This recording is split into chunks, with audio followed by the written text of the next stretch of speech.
Siyanibingelela nonke abalaleli nani babukeli egameni likaJesu Kristu oyinkosi nomsindisi ezimpilweni zethu.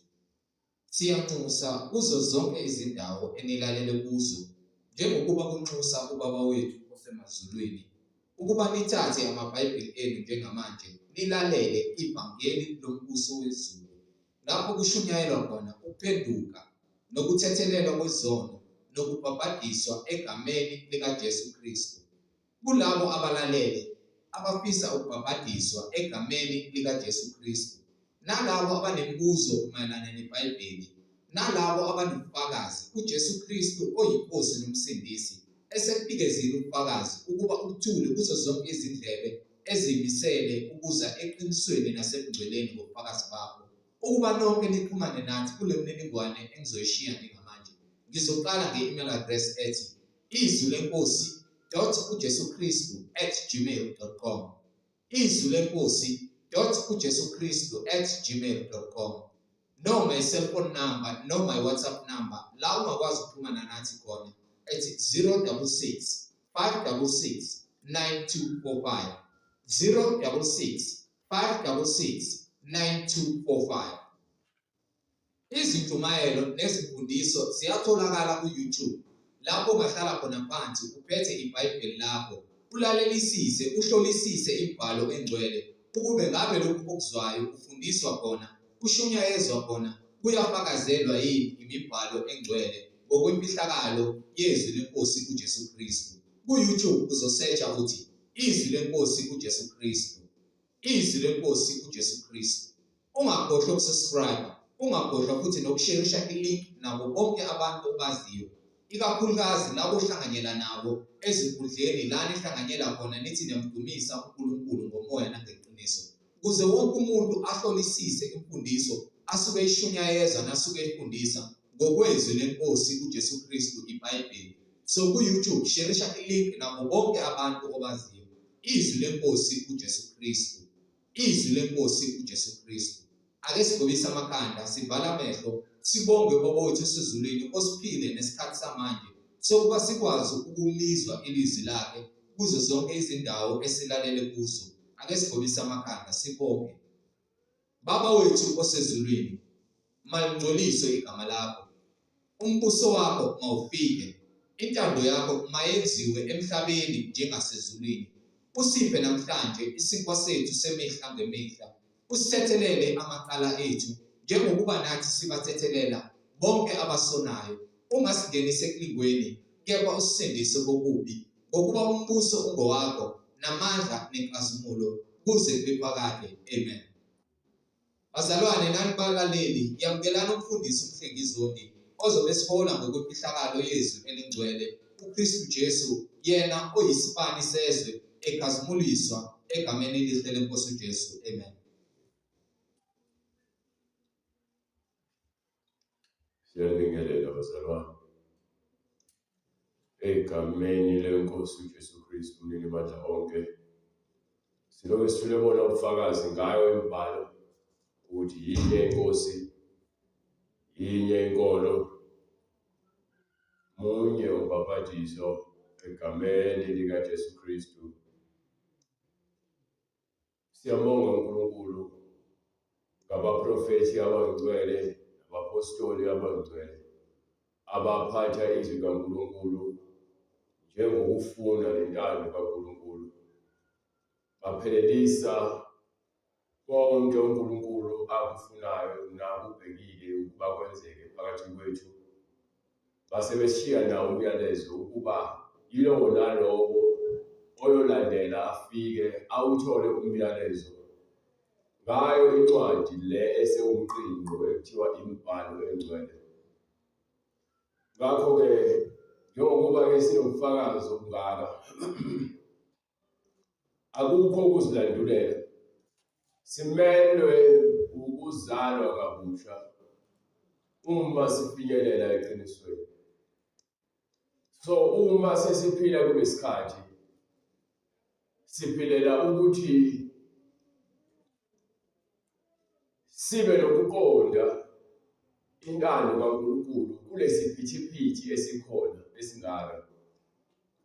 So lento esivezelwa yona ukuba uNkulunkulu ufuna siyazi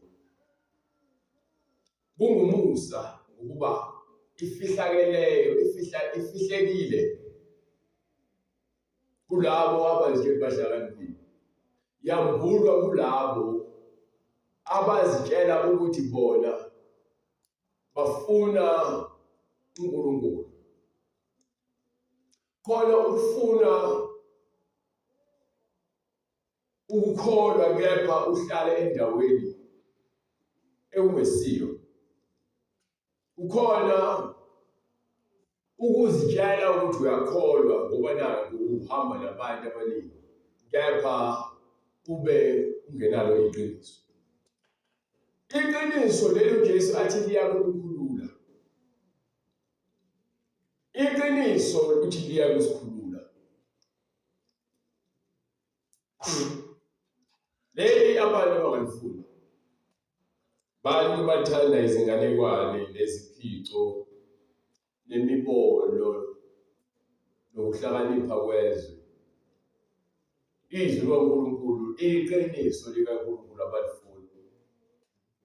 Awungiphe lapha kwincwadi yase-Efesu sahluko 1 kusukela kuverse 3. Incwadi yase-Efesu sahluko 1 verse 3.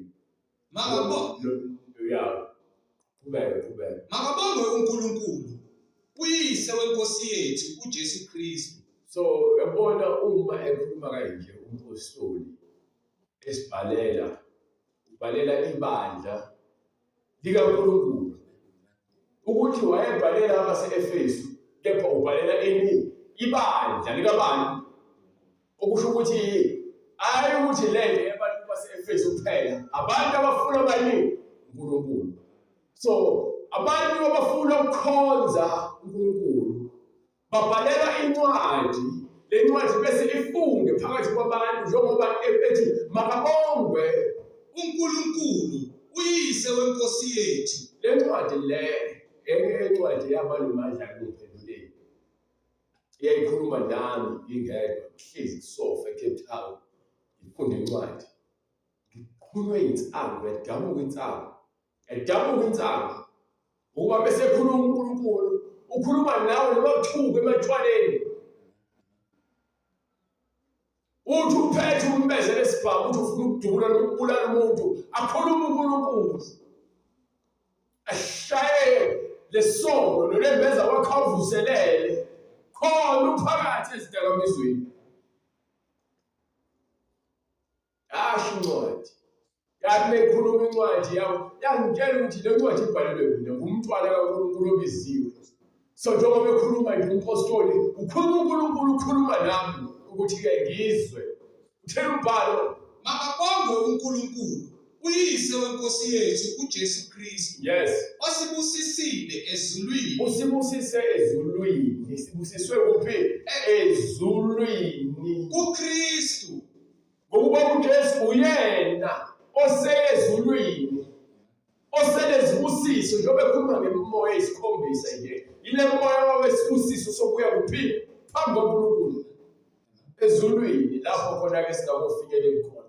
So ukwazi imbalo lokhu kuyisibusiso ngenxa kaJesu ngokuba uJesu uyena osesinike izibusiso ezulwini. Okwenzakalani? Ngesibusiso sonke sokomoya. Ngesibusiso sonke sokomoya. Njengalokho asikhethela kuye ngothando. So uma sikhethelwe kuye, ngifuna sinambithisise ivesi nevesi ngokwale ncwadi. Uma sikhethelwe kuye ngothando, okusho ukuthi labantu laba abafuna ukukholwa sebekhethelwe kuNkulunkulu ngothando nangomusa ukuba bazothola lamazwi azokwazi ukubalonda ababhekise kuNkulunkulu ngesibusiso sikaJesu osekezulwini. Besithi ngaphambi kokusekelwa kwezwe. Sinendaba ukuthi asithandwanga namhlanje, sithandwe ngaphambi kokusekelwa kwezwe. Uthando lukaNkulunkulu akuyona into eqale namhlanje. Ngoba naku sesithi ke sizoni. Uthando lukaNkulunkulu olwasemaphakadeni. So uma uNkulunkulu ekukhipha esolweni usuke eseveza uthando lwakhe okade labakhona wena ungalinakile. Mina ngingalinakile. Kepha uNkulunkulu onomusa obekezelayo wambekezelela abanye abawutholanga lo musa wena utholile. Abanye bazange balithole lethuba wena utholile. Kuba kuwena-ke ukuthi lethuba ufuna ukulisebenzisa kuba liyingqayizi vele, noma wena lethuba ufuna ukulenza libe yinto engenamandla futhi engenamsebenzi kuwena ngenxa yenkanuko efuna ukubusa wena. Kuwena ukuba isinqumo esakho akusona esami, ngeke ngithathele isinqumo. Uma ngase kuthiwa ngithathela abantu izinqumo, abantu bangaphila impilo yabo kanti awufundo. Umuntu ufanele ukuphila impilo ayabelwe nguNkulunkulu. Kusho ukuthi uyabona uNkulunkulu ufuna sibe moya munye. Yebo, usengaba umsebenzi, ube udokotela, ube iphoyisa, ube ummeli, ube unesi, ube social worker. Kepha wazi bani uNkulunkulu. Ngokuba yini uNkulunkulu ufuna ukuthi wena wazi yena, ukhonze yena, bese khonzeni yena, sibe moya munye kuNkulunkulu. Kepha uphila impilo yakho, kepha ukuphi uNkulunkulu. Kepha uphila impilo yabani yakho, kepha uphile nabani uNkulunkulu.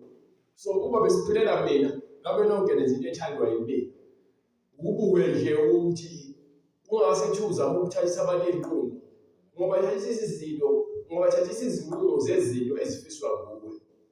Ingakho ngithi uma sihlanganyela nabazalwane, umzalwane ekhetha ukuhlubuka, lo mzalwane lo asikho isidingo sokuthi ngimncede. Asikho isidingo sokuthi ngimncede ngizame ukuthi enze lento efunwa yimina noma ahlale la sihleli khona ngoba naku enzela mina. Yayizolonto leso.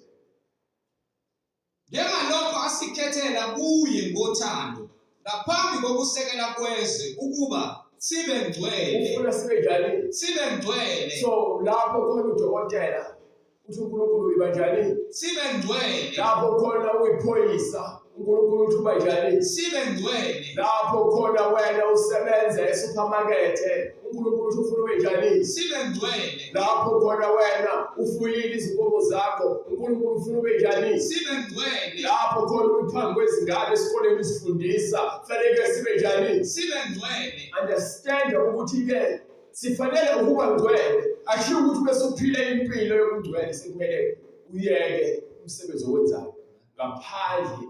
Uma umsebenzi wakho uthi wena udayisa izidakamizwa, udayisa ngomzimba wakho, noma udayisa ngotshwala, noma uyisela, lokho ububi, isono phambi kaNkulunkulu, abukho ubungcwele lapho. Yayizolonto lezo.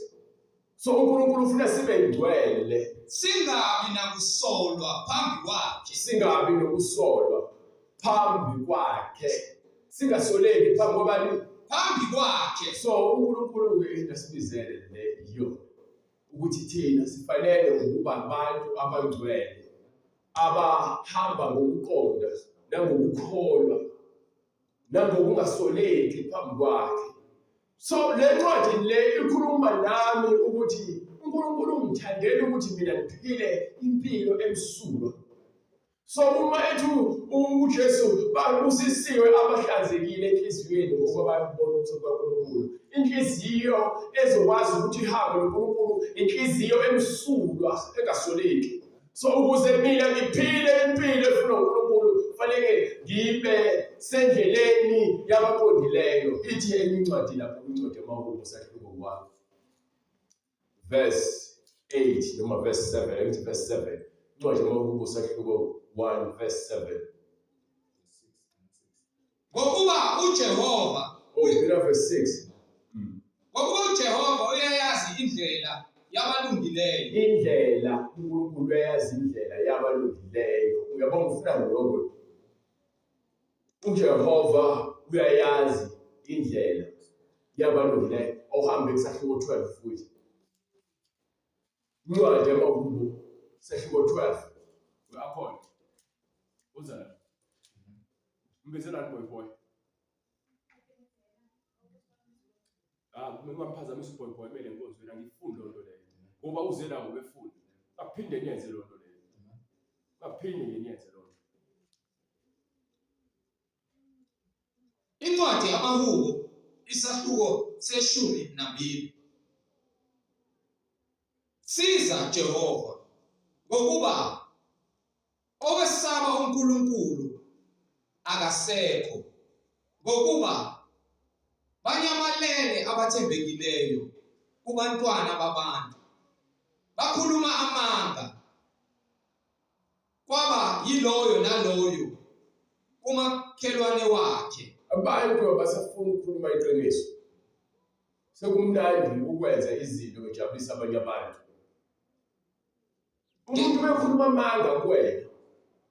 Ngabe lo muntu usuke ekhombisa ukukuthanda yini? Umuntu befuna ukuthi wena umlandele akutshele into eyinkohliso. Ngabe lo muntu ukhombisa ukukuthanda yini? Kanti yini emhlabeni ngempela ngempela eyenza ukuthi umuntu athembeke? Ngabe iqiniso noma amanga yini na? Uma kuwukuthi amanga, so ingakho mhlezi babadlela amanga. Ingakho ngifuna abameli banimele emangeni enu. Ingakho ni bribe nikwazela amaphoyisa. Ngokuba yini nina nabantu abangafuni iqiniso. Ingakho ngikhokhela abafundisi ukuthi bangalikhuluma iqiniso. Ngokuba nithembela kuphi emangeni. Umakhelwane wakho umphakela ukudla ngokuba umuphe izinto ngoba ufuna ukuthi mzukwane usulenkinga akwazi ukumela emangeni akafakazele wena. Umakhelwane wakho ngisho sowenza iphutha ufuna ukuthi akutshele iqiniso. Uyathini? Bayibiza manje igama leli. Uyahlobonga. Ulwele ukuthi ungatshelwa iqiniso.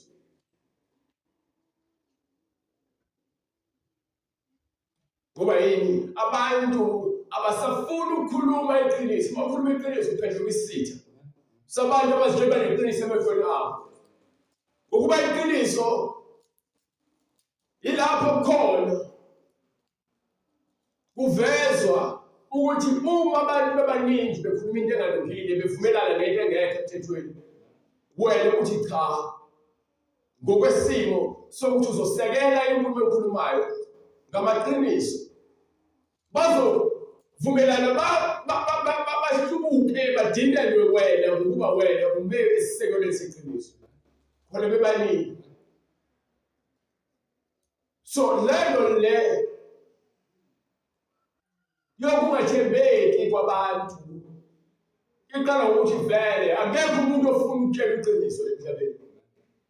Abantu bafuna ukutshela lezinto lezi abathanda ukuzizwa. Mawukhuluma iqiniso nje ngoba ngiyabona ukuthi kuba umuntu ngoba iqiniso. Ngisho umuntu othi hayi bengiphethe ukutshela bese umtshela ukuthi hayi mfowethu uyaphambuka la. Hayi lokho kwenzayo uyibona. Qala shintshe emoyeni. Guquke umoya, hlubuka umoya. Ngokuba yini lento yeqiniso ayisekho kubantu. Kubantu umuhle mawuzobatshela lezinto lezi abathanda ukuzizwa. Yaphuma uzobetshela iqiniso. Bona tshela into ukuthi kubonakala ukuthi uyamzonda uJesu. Uyamzonda uNkulunkulu. Anifuni iqiniso. Le ncwadi le ithi kufanele sambe ngobungcwele phambi koNkulunkulu singabi ngabasolekayo. So uma lisisola izwi lithi uma uNkulunkulu ekusola ungadini. Ngokuba uNkulunkulu bonke abathandayo uyabasola.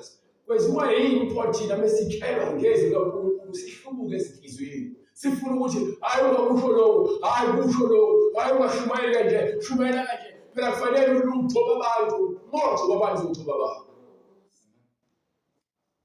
Mongathobi abantu uzothoba abantu. phela izwi likaNkulunkulu alishumayela yazi matshela abantu mina akushumayeleni wena ukuthi wamukele ngikushoyo ushumayela ukuthi ngihambise umyalezo ngishumayela kunqaphe kuze kumnyante abafundisi isideleli asithandi ukusolwa asiyi kwabahlakaniphileyo so uma ukhuluma iqiniso ngisho nabantu laba bayashumayela ngeBhayibheli bese sebekusuka bekhuluma ngemizwa yabo angikhulumi iBhayibheli ngemizwa ngishumayela iBhayibheli ngemizwa ngishumayela iBhayibheli ngomoya beshaya mina ngichaya nawe ngichaya wena ngichaya mina akuyona induku ethi ikhaya lokho besebenzisa kuyena ikhaya wena so awukwazi ukuthi ngangitshela mina akekho nomuntu umuntu ongangitshela ukuthi kufanele ushumayele kanje angishumayeleni mina abantu ukuthi-ke bancome indlela engikhuluma ngayo ukuthi abaye yazi unesisoko nokufanele uyakwazi ukubeka inkulumo no ukwambula imfihlakalo okuzokhombisa amandla kaNkulunkulu kunokuzama ukuveza ukuhlakanipha kuba abantu abaningi baze bahambe bayofunda bathole itifikethi namajazi zokuba abafundisi athiwa abafundisi abakhulu kuthiwe mina ngoba nalo anginazo isitifiketi akilutho yazi kumnandi ungabili lutho phambi kwabantu wena stand loo nto lezo kumnandi ukungabi lutho phambi kwamehlo wabantu kepha kube utho kuNkulunkulu ukuba inhliziyo yakho ihlambulukile phambi kwakhe uNkulunkulu uthi umbhalo ngithi incwadi yokuqala yaseKorinte sehluko 2 umfundele yona kusukela kuverse 1 nami bazalwane ekufikeni kwami kini angifikanga ngobungcweti ngobungcweti angizanga ngobuthule nobungcweti bokukhuluma nokubuhlakanipha yebo ngimemezele kini ubufakazi bukaNkulunkulu sibebezele ini ubufakazi uma ngithi ngangiseCape Town bengiphila eCape Town enye impilo emelene nalempilo engiyiphilayo manje bengiphila impilo yobumnandi basemhlabeni eCape Town bengihamba ubumnandi basebusuku emaclubini ngiziphuzela ngizibhemela insango kumnandi ngiziphilela ekufebeni namantombazane nothi intombazane amantombazane ukuzibona ububele nomusa kaNkulunkulu abantu abaningi babhajwe ezifweni ongculaza kepha igazi labo leclean lokho kumina kuyangifakazela ukuthi emva kokufeba kwami engaka akwanye khona amakhondomu labakhondomu abuye singaso nesidanga uzithwala khona indaba yekhondomu leyo uhambe uyokhona ukukhohlakala kwakho ngoba yini lenkanuko vele ikubizela kuphefeni ngapho uNkulunkulu akuvikele khona sawufikile khona ekufeni buza ukuthi ngiphume kanjani mina ngina ingculazi kwenziwa yini ngoba mina iTB ngiphume kanjani mina ngenazi isifo emzimbeni wami ngihamba ngokucheka hayi ukuthi ngicheka mhlambe la emaklinika achithi ngihamba ngokucheka esibhedlela esibizayo bayibiza ngale lesibizana Bernard Christian Center bathi yini igama lakhona bese silapha nje hayi futhi scare ngisho lapha mina lobuzaneni eThekwini bathi Intercare ubani Bernard Christian Center lesibhedlela esilapha lobuzaneni Cape Town yaxolisa Medicare shy boxing lapha shy boxing mawuzohamba ufuna license ufuna uqala ucheck ukuthi igazi lakho li right liyodonswa imincinci emithathu babhodlela amathathu donsa igazi lakho lapha hanjiswa elab hayi nabo uzocheckwa ngomshini la ukuthatha into yokukwela nje positive engathi umuntu wesifazane ocheck ukuthi ukhulelwe noma cha lapha yakuthatha igazi lakho kuthiwa hamba so uthumela ama results emva kwezinsuku igazi lakho liklina, unashukela, una-BP, yonke into yakho uxa kanjani. Ngoba mina ngihamba nami mina kuyazazi. Ubufakazi lobu umpostoli ethi-ke size ngobufakazi. Ngokuba nganquma ukuthi angiyakwazi okunye. Angifuni ukwazi izinto eziningi ezingenakho ukuqonda, izinto ezizomkhazimulisa uJesu phakathi kwabantu. Ngaphakathi kwenu kuphela uJesu Kristu. uJesu engizomveza. Lowo bethelwe esiphambanweni. Lithi ngegazi lakhe sathengwa ngegazi. So uyahamba uyongena kubantu besifazane abahlukahlukene. Yonke indawo uyazazi ungene kuphi. Awumazi umuntu wesifazane, ngeke uzothi ungene umuntu ogula, awazi. Khona nje bethunyiwe ukuthi abazokulibazisa begula, kepha uNkulunkulu akusindisa wena. So manje ngiyabuka ukuthi uNkulunkulu unobubele nawe. uJesu unobubele nawe, uJesu unobubele nawe, uJesu unobubele nawe.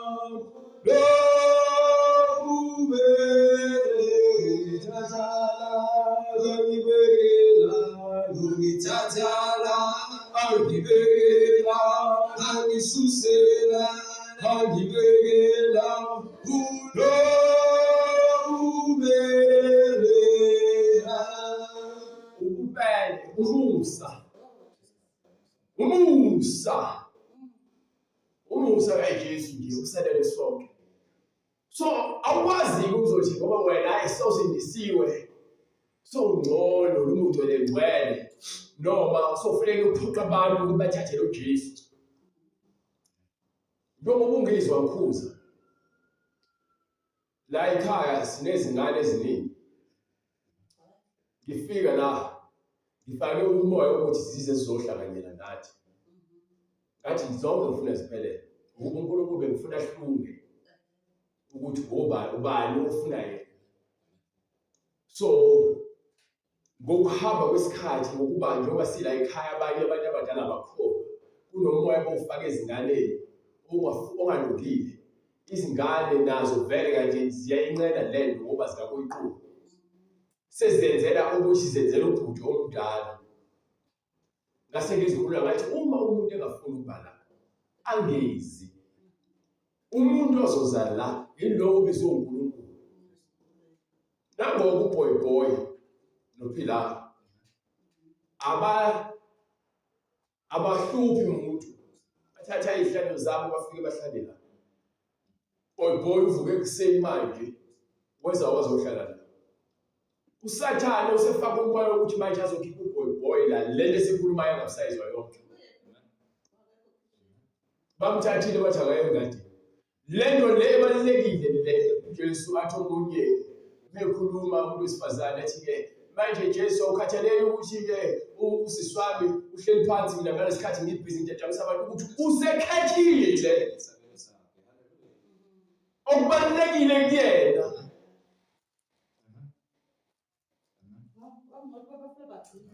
So manje lo ngiyabona ukuthi njalo ukuthi uJesu uSathane uyabelana lo angisho ukuthi abantwana banoSathane kepha uyabasebenzisa uSathane ukuthi into ebalekile bangayizi abavimbezele njengoba nami ngavimbezelekile.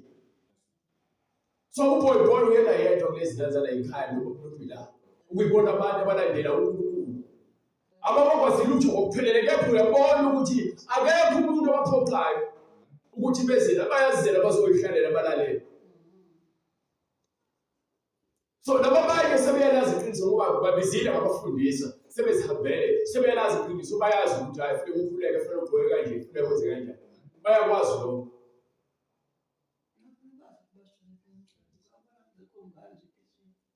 Gogo ungakhathazeki abara ibengekho bebengafuni ba-right yabo nje asibaphoqile kuba ngisho ukuthi abaphoqile. uBoy akufuni bamphazamise ngoba ukhethile ukuzohlala la yena bona bakhethe ungazi la. So lento ukuthi uzobhekwa emehleni la bazomlanda ngifuni oba ngiyibone. Angifuni bebezothi ingane beyikhonza uNkulunkulu kufanele iphazanyiswe ngoba nathi ingane. Usosokuyidlwengula ingane lokho ngokuthi awufuni ukuthi yenze into ebalulekile kuyona nayo. Uyayilimaza ingane. Ingane niyazisha esikoleni ngeke uhambe uyofuna ingane ngebreak ube esikoleni ifunde ukuthi ayiphume. Nala kuyafunda ubeshe ukubuka. So usho ukuthi lokho kwaNkulunkulu akubalulekile. So usathane la ekhaya usebenzisa abantu ukuthi ingane zingafinyeleli ekwazini uJesu. Ingane yafundiswa njengoba sifakaza ngoJesu. Lezi zinto siwulima namhlanje ngelinye ilanga bayozikhumbula. Kuyabuhlungu-ke uma sesikhumbuleka ungasiyaki ukubuyela emuva gogo. Mina ngithathe le ndlela baphambe ngihamba bengaziswa le ndlela. Ngithi abona-ke impilo injalo. So onginika incwadi ngifuna le ncwadi yase-Efesu. Ungakoqedi lo ncwadi yase-Efesu uphinde le ncwadi yaseKorinte. Njengoba ithi-ke angifune kwazi ukuthi ngaphandle kwaJesu ukuyena engize ngafakaza ngaye. Lo bethelwe esiphambanweni. Mina ngangikini ngokuthakathaka. Uma eza kubantu uza kubantu ngokuthi kwawuyena akahambi ngamandla akhe. Akahambi ngokuzethemba. Kepha uhamba ngokuzofakaza. Engasazikhulumeli yena esekhuluma ngomsindisi wakhe. Nangokuthuthumela okukhulu. Ukwesaba nokuthuthumela kusho ukuthi lokho kwenzayo uyazi ukuthi ngabeka impilo yakhe engcupheni kepha ukuze kusindiswe abanye abantu kufanele nokuthi nokukhuluma kwami nokushumayela kwami ukushumayela kwami akubanga ngamazwi okuhlakanipha okuhungayo. Angizami ukuyeka abantu ngakho izinto ezikhuluma eziningi zifika kabuhlungu ezinhliziyweni ezingakulungele ukulunga. Kepha kwaba ngesibonakaliso sikamoya. Amandla yabona into yokuthi ngazi iBhayibheli. Hayi ukuthi ngazi iBhayibheli ukuze ngisebenzise ukuphika ingqondo zabantu ukuthi bakholwe. IBhayibheli iqala ifanele kube yizwi eliphila kumina. Lokubona ngaloku ngivula iBhayibheli ngimlandi bezincwadi ngoba yini likumina. Okusuke kufihlekile ngaleso sikhathi ngakuboni uNkulunkulu usuke kusithe ngamabomu. Lokho angivezela bona ibona lokho afuna ukuthi mina ngikukhulume. Yayibona lento leyo. So izwi kaNkulunkulu kufanele mina ngiliphile bese ngibe ngifundisa abantu ngibe yisibonelo futhi. Ngingabi umuntu okhuluma ngomlomo kepha lento engikhulumayo ingafakazelwa impilo engiphilayo. Ezindaba. Kepha kwaba ngesibonakaliso sikamoya nesamandla. So ingakho ke sithi abantu abaningi mina ngikutshela. Ayikho into engazibonga ngayo. Ukwazi izwi kuyigugu. Kepha okubaluleke ngaphezu kokho ukuphila. Kuza mina abantu akade baqala ukufundisa noma abantu baqala ukukholwa ngizikholwa. Kepha uthola ukuthi abalazi iBhayibheli. uNkulunkulu wangenzela umusa wangabela isipho sokuthi ngazi imbali ukuze kusize abantu. Abantu futhi bayasizakala ngabo. Kepha ngomoya wempakamo usathana ufake enhlizweni zabantu nomoya ungafuni ukuthobeka. Wenza abantu ukuthi babuke sengazi ukuthi mina ngizitshela ukuthi ngazi konke. Kanti isiphingo lento le kaNkulunkulu. So lamandla lawo abonakaliswa ukuthi uma umuntu ekhuluma ngento ephambene nezwi ukuthi cha izwi liyayiphikisa lokho. Uma umuntu befuna ukubuza ngento ukuthi kuthiwa ngesimo esikanje ngithi mina lithi kanje izwi. So ungathi umile ukanjalo noma uzothi izwi. Uma sithi siyakholwa sinawe. Ngabe udade wethu, ngabe umfowethu, ngabe umuntu omdala, ngabe umama noma ngabe ugogo noma ngabe umkhulu. Uma sithi siyakholwa bese wena uthi uphikisana nento ekumele yenziwe umuntu okholwayo la kulencwadi. Awukholwa noma uphikisana neyodwa noma uphikisana leziwu2 awukholwa ukuba olungileyo uphila ngokholwa. So amandla kaNkulunkulu abonakaliswa ngale mbhalo ebaprofeti nabapostoli abafakaza ngamandla kaNkulunkulu. Mina nami ngisithunywa nomuntu nje ofakaza ngamandla kaNkulunkulu. Angizenzeli lento ngokwami. Angibheke inzuzo ngevangeli. Ingakho nami ngifunda. Hayi lokweBhayibheli ngifunda nami euniversity. Ngizama ukuthi ngibe nezinhlelo zokuthi ngiqale nami ibhizinisi lami. hayi ngemali ethiwa-ke ngizothiwa ngifuna imali kwazabela kubana ngifuna ukukhala ibhizinisi. Makube ukuthi ihamba kwami angisebenzeli ukuthi ngishumayele ivangeli ukuze ngibe nemali. Cha, ngishumayele ivangeli ukuze kuphendule kwabantu basindiswe. Nginezidingo ngomuntu. Kepha akunako ukudayisa ivangeli lesiphiwo sikaNkulunkulu ukuze ngibe nemali emhlabeni. Lithi iBhayibheli ngifike nginqunde emhlabeni. Kanjalo nokuhamba kwami uzohamba ngenqunde. So uNkulunkulu ungibizele ukuthi ngisebenze ngumfundisi wezwi. Hayi ukuthi ngumfundisi ngathi mhlawumbe ngimkhulu. Ngifundisa izwi. Ngambula izinto njengabapostoli. Ukuze ukukholwa kwenu kungeni ngokuhlakanipha Ukuze kwabantu. ukukholwa kwenu kunganciki kumina. Kunganciki komunye umuntu. Ukukholwa kwakho hleze ngikhuluma lento nabantu. Nikholwa ngabantu. Nikholwa izinto eziphathekayo. Izwi kaNkulunkulu niyaliphika niyaliphikisa. Kepha nithi nifuna ukuya ezulwini. Izwi kaNkulunkulu alifuni ukulenza. Kepha sithi siyofuna ukubona uJesu. Uzombona kanjani uJesu ekubeni usikhombisa indlela ezosisa kuyena, kepha thina siyayinqaba. Ongiphi incwadi yase-Efesu sibhale ngayo? Incwadi yase-Efesu sahluko 1. Makabongwe uNkulunkulu. Incwadi kwabaseFesu isahluko sokuqala, ivesi lokuqala. uPawulu umpostoli kaKristu Jesu ngentando kaNkulunkulu kubo abangcwele abase-Efesu nakubo abakholwa nguKristu Jesu.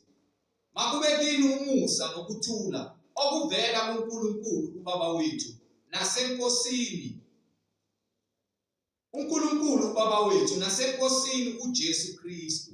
Makabongwe uNkulunkulu uyise wenkosi yethu uJesu Kristu osibusisile ezulwini kuKristu ngesibusiso sonke sokomoya njengalokhu asikhethela kuye ngothando ngaphambi kokusekelwa kwezwe ukuba sibe ngcwele singabi nakusolwa phambi kwakhe. Wasimisela ngaphambili ukuba sibe ngabantwana kuye ngoJesu Kristu Njengazawuyise bamncane. Kuba ngixesi. wasimisela ngaphambili ukuba sibe ngabantwana kuye Sibe ngabantwana kuye uNkulunkulu. ngoJesu Kristu. Sibe ngabantwana. Hayi bakamhlengi, hayi abantwana bebandla ethize. Hayi abantwana benkonzo ethize. Abantwana bakaNkulunkulu. Thina abazalwane siyabandlululana, siyazondana, siyanyenyana, sibukelana phansi. Ngenxa yokuthi thina wena uthi ukhonza kuphi. Kepha lokho kubandlulula kwakho nalokubukela phansi komunye umuntu ukwenza wena ube yisoni esikhulu ukuba uyaziphakamisa, uyazitshela. Into engabe ngempela esenza sibe ngabantwana bakaNkulunkulu iBhayibheli. LeBhayibheli leli esiphathayo sonke, kepha ngenxa yamagama amabandla asizwani. Hayi ngenxa yeBhayibheli, ngenxa yamagama amabandla. Labo abakhuluma iqiniso yilabo abanyenywa yilamabandla ama-fake kakhulu. Ukuba yini? Bona bakholwa ukuthi vele ibandla lethu kade labakhona noma uthi athi omunye ibandla engakhulela kulona akhohlwe ukuthi lelo bandla laqanjwe umuntu. Akuyona into okhulele ngaphansi kwayo okuyiyona, yinto ozoyifunda bese umoya kaNkulunkulu uzambuka. Ukuba sibhajwe kule mfundiso yamabandla kakhulu ngenxa yokuthi thina sibambelele emagameni amabandla. Asifuni izwi likaNkulunkulu. Sifanele ukuba abantwana bakaNkulunkulu. Sikhulume ilizwi linye ngeBhayibheli. Sibe mqondo munye ngeBhayibheli. Sibe ngabantwana bakaNkulunkulu kuye ngoJesu Kristu. Uma ngiphikisa imfundiso yasemaromeni angisho ukuthi abazalwane bakhona bangamadimoni. Imfundiso esuke ingahambisani neBhayibheli. Uma ngithi abantu baseZayoni kunezinto abazenzayo eziphambene imfundiso yakhona. Wena umuntu olandela imfundiso akuyona ezakhe iZayoni, akuyona wakhe amaromeni Catholic Church. noma kuthiwa ibandla labasindisiwe uma benemfundiso ephambene neBhayibheli wena ubusubambelele egameni lebandla. Izwi fanele nje sibe nezwi linye. Ngeke uthole umpostoli Roman Catholic Church umzayoni nalothi usindisiwe behleli ndawonye befunda iBhayibheli bethi amen bethokozile. Ngeke ukubone lokho.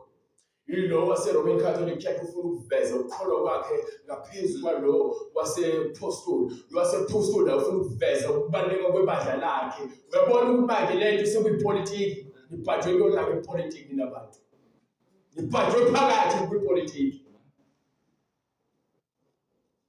Isikhathi sisodwa lapho khona sizoba ngabantwana bakaNkulunkulu sonke ngokulingana. Ngabe isikhathi sihamba ngezwi. Siphelele ezweni. Yilapho khona sizokwazi sibe ngabantwana bakaNkulunkulu. Le nyova efaka usathane yokwahlukana nokuba baqebuqebu naleyo mphakamo izosibolela esiqogweni. Ngoba yini? Usathane akafuni isibunuko sokukaNkulunkulu. Ingakho efaka umoya ungazwani phakathi kwethu. Ayikho futhi into yokwenza ukuthi siphinde sizwane ngaphandle kwezwi likaNkulunkulu. Leli sibalekelayo sigijimela amabandla azosishaya izinto esifuna ukuzizwa. Yona ke leyo nto leyo engiyithandayo. Thandanani ngenhliziyo ngothando lokuzalwane. Ubuzalwane kusho ukuthini? Amakholwa kade aqala ukukholwa. Awalazi iBhayibheli. Kepha ingoma zasebandleni zazonke. Izwi alikho kuba vele baqashisela izwi. Bafitwa indaba zokuthi babe nezikhundla, babe ngabakhokheli, babe ngabavangeli, babe nazo zonke izikhundla. Babe umgcini mafa. Awungeni ngalokho ezulwini. Mina ngikufuna ezweni. Ngakho sithi-ke thathana amaBhayibheli enu sivule imibhalo ukuze ukholo lwethu lupheleliswe ngemibhalo. Ukuba le mibhalo iyimhlahlandlela esibekelayo esivulela eqinisweni lonke lokuNkulunkulu.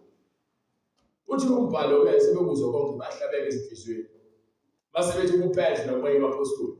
Madoda abazalwane, siyakwenza njani na? Wathi uPetru, Phendukani yilowo nalowo abhaphathizwe egameni likaJesu Kristu. kukho ukuthethelela kwezono zenu. Khona liyakwamkeliswa isiphiwo sikaMoya oyiNgcwele. Ngokuba isithembiso ngesenu nesabantwana benu. Sabo bonke abakude. Bonke inkosi uNkulunkulu wethu eyakubabili. Wafakaza nangamanye amazwi amaningi ngoba yana wathini. Zisindiseni kulesi sizukulwane esiphambeneyo. Sizame ukuthi silwele ukufinyelela eqinisweni ukuze senze intando kaNkulunkulu.